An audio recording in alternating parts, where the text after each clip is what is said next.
নওগাঁর পতিশরের এই বাড়িতেই একসময় বসবাস করতেন বিশ্বকবি রবীন্দ্রনাথ ঠাকুর। দিনের বেলায় তিনি এই রাজকীয় অট্টালিকায় প্রজাদের সাথে সময় কাটাতেন এবং জমিদারি দেখাশোনা করতেন। তবে সূর্য ডুবলেই পাল্টে যেত দৃশ্যপট।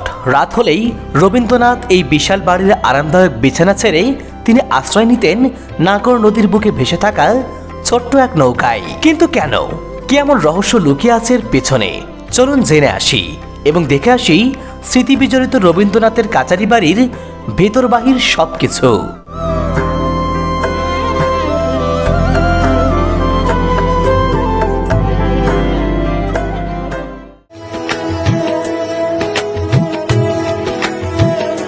বন্ধুরা, নওগাঁর তালগাছে সাজানো এই জনপদ ধরে আমরা ছুটে চলেছি রবীন্দ্রনাথ ঠাকুরের কাচারি বাড়ির উদ্দেশ্যে।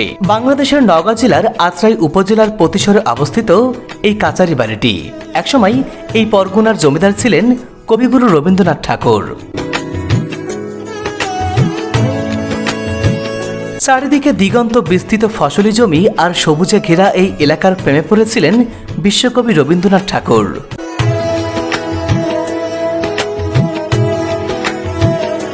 কলকাতা জোড়াসাঁকোর ঠাকুর পরিবারে 3টি জমিদারি ছিল বাংলাদেশে। 1830 সালে রবীন্দ্রনাথের পিতামহ তারকানাথ ঠাকুর কালীগ্রাম পরগনা ক্রয় করে নিজের জমিদারির অন্তর্ভুক্ত করেন।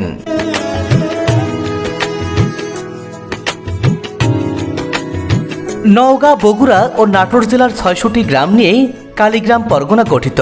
এর আয়তন ছিল 230 বর্গ মাইল।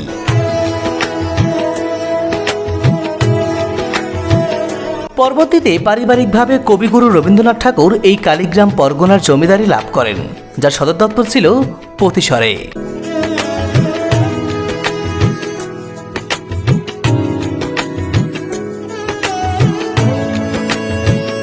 পর্দায় এখন যে বাড়িটি দেখতে পাচ্ছেন, এই বাড়িতেই একসময় থেকেছেন বিশ্বকবি রবীন্দ্রনাথ ঠাকুর।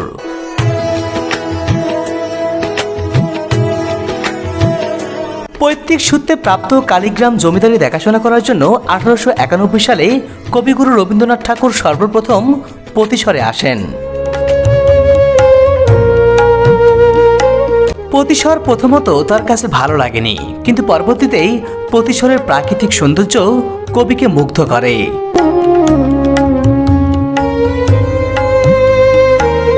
পতিশরে রবীন্দ্রনাথ কেবল জমিদার হিসেবে আসেননি, এসেছিলেন একজন সংস্কারক হিসেবে। এখানকার মানুষের প্রতি রবীন্দ্রনাথের ছিল অগাধ ভালোবাসা। সাধারণ মানুষের সুখে দুঃখে তিনি সবসময় তাদের পাশে থেকেছেন। তার জমিদারি পরিচালনার পদ্ধতি ছিল আধুনিক ও বিজ্ঞানসম্মত, তাই তিনি সাধারণ মানুষের খুব আপনজন হয়ে যায় অতি সহজেই। জমিদারি দেখাশোনার জন্য এলেও প্রকৃতি ও মানবপ্রেমী এ কবি পতিশরের অবহেলিত মানুষের জন্য দাতব্য চিকিৎসালয় ও শিক্ষা প্রতিষ্ঠান সহ জনকল্যাণমূলক অনেক কাজ করেছেন। এখানকার কৃষকদের কল্যাণে তার নোবেল পুরস্কারের 1,08,000 টাকা দিয়ে একটি কৃষি ব্যাংক স্থাপন করেছিলেন। কবির সাহিত্য সৃষ্টির একটি বিশাল অংশ জুড়ে রয়েছে এই পতিশর। এখানে বসেই তিনি উপন্যাস, গোড়া ও ঘরে বাহিরে, ছোট গল্প, প্রতিহিংসা ও ঠাকুরদা লেখার প্রেরণা পেয়েছিলেন। এছাড়াও পূর্ণিমা, সন্ধ্যা, চৈতালি, মধ্যাহ্ন, পল্লীগ্রামে, সামান্য লোক, দুর্লভ জনম, খিয়া ও মেঘদূত সহ অনেক কবিতাই রচনা করেছিলেন। কেবল সাহিত্য নয়, এখানকার মানুষের জীবনমান উন্নয়নে তিনি স্কুল তৈরি, পুকুর খনন, জঙ্গল পরিষ্কার এবং অসংখ্য রাস্তাঘাট নির্মাণ করেছেন। রবীন্দ্রনাথ তার নোবেল পুরস্কারের একটি বড় অংশ ব্যয় করেছিলেন এই পতিশরের কৃষকদের কল্যাণে। বর্তমানে বাংলাদেশের সংস্কৃতি মন্ত্রণালয়ের অধীনে কবির এই বাড়িটি সংরক্ষণ করা হচ্ছে। এখানে এলে আপনি দেখতে পাবেন রবীন্দ্রনাথের ব্যবহৃত সিন্দুক, টেবিল, খাট, আলমারি সহ অনেক কিছু।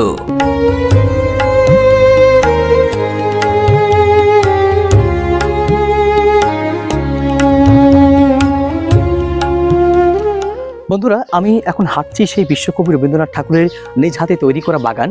দেখতে পাচ্ছেন নানা প্রজাতির ফল এবং ফুলের গাছ দিয়ে এই বাগানটাকে বিশ্বকবি রবীন্দ্রনাথ ঠাকুর নিজ হাতে মনের মাধুরী দিয়ে সাজিয়েছেন এবং তিনি এখানে বিভিন্ন প্রজাতির ফল এবং ফুলের গাছ দিয়ে এই বাগানটাকে সাজিয়েছেন। এখানে রয়েছে সেই সময়কার সেই প্রাচীন বৃক্ষগুলো, তাল বৃক্ষ রয়েছে, শিমুল বৃক্ষ রয়েছে, অনেক প্রজাতির বৃক্ষ তিনি এখানে লাগিয়েছেন। বিশ্বকবি রবীন্দ্রনাথ ঠাকুর তিনি নিজ হাতে এই বৃক্ষগুলোকে লাগিয়েছেন এবং রবীন্দ্রনাথ ঠাকুর তার অবসর সময়গুলোতে তিনি এই বাগানে তার অবসর সময়গুলোকে তিনি কাটাতেন এবং এই বাগানে বসেও অসংখ্য কাব্যগ্রন্থ এবং অনেক উপন্যাস তিনি এই বাগানে বসেই রচনা করেছেন। বিশ্বকবি রবীন্দ্রনাথ ঠাকুর যখন প্রকৃতি প্রেমী ছিল, তার এই কাচারি বাড়ির এই বাগানটি যেন তারই এক দৃষ্টান্ত হয়ে আছে। আমাদের ছোট নদী চলে বাঁকে বাঁকে, বৈশাখ মাসে তার হাঁটু জল থাকে। বন্ধুরা, আমরা ছোটবেলায় এই কবিতা কম বেশি প্রত্যেকেই পড়েছি। সে যে রবীন্দ্রনাথের বিখ্যাত কবিতা আমাদের ছোট নদী, এই ছোট নদী কবিতা বিশ্বকবি রবীন্দ্রনাথ ঠাকুর এই নাগর নদীর তীরে বসেই তিনি লিখেছিলেন। রবীন্দ্রনাথ ঠাকুর যখন এই প্রতিশরের কাচারি বাড়িতে থাকতেন, তিনি নিয়ম করে মাঝে মধ্যেই এই ঘাটে আসতেন এবং এই নাগর নদী কিন্তু বৈশাখ মাসে সত্যি শুকিয়ে যায়, তখন এখানে কিন্তু হাঁটু পরিমাণ জল থাকে এবং এই নদীর সেই প্রাকৃতিক সৌন্দর্য দেখে, এই নদীর সৌন্দর্য দেখে মুগ্ধ হয়ে বিশ্বকবি রবীন্দ্রনাথ ঠাকুর সেই কবিতা রচনা করেছিলেন। আমি এখন সেই নাগর নদীর পাড়ে দাঁড়িয়ে আছি, আর এই ঘাটেই বিশ্বকবি রবীন্দ্রনাথ ঠাকুরের সেই পদ্মা বোট বা অর্থাৎ একটা নৌকা ছিল, এই ঘাটে সেটা বাঁধা থাকতো এবং এই ঘাটেই ধারণা করা হয় যে বিশ্বকবি রবীন্দ্রনাথ ঠাকুর তিনি কিন্তু এই কাচারি বাড়িতে থাকতেন না। তিনি সারাদিনে তার যে কাজ ছিল, জমিদারি সামলানো থেকে শুরু করে যত দাপ্তরিক কাজ ছিল, সেগুলো তিনি কাচারি বাড়িতেই করতেন। কিন্তু তিনি রাতের বেলায় নাকি এই নদীতে তার যে পদ্মা বোট ছিল, সেই বোটে তিনি রাত্রি যাপন করতেন এবং যতদিন তিনি এই প্রতিশরে থাকতেন বা যতবার তিনি প্রতিশরে এসেছেন, প্রতিবারই তিনি রাত্রি যাপন করতো এই নদীতে। তিনি সারা দিন কাটাতেন তার সেই কাচারি বাড়িতে তার জমিদারি সামলানোর কাজে এবং রাত্রিবেলায় তিনি এই হাউস বোটে এসে তার যে পদ্মা বোট ছিল, সেই বোটে বসে তিনি তার বিখ্যাত কবিতা, উপন্যাস, গল্প এগুলো তিনি রচনা করতেন এবং এখানে তিনি রাত্রি যাপন করতেন। পাখি উড়ে গেলে ফেলে যায় পালক, আর মানুষ চলে গেলে রেখে যায় স্মৃতি। 1937 সালে রবীন্দ্রনাথ ঠাকুর প্রতিশর ছেড়ে চলে যান। যাবার সময় শুধু এই বাড়িটিই রেখে যাননি, রেখে গেছেন সকল সম্পত্তি। তিনি যাবার আগেই এই পরগনার সকল সম্পত্তি তার প্রজাদের মধ্যে দান করে যান।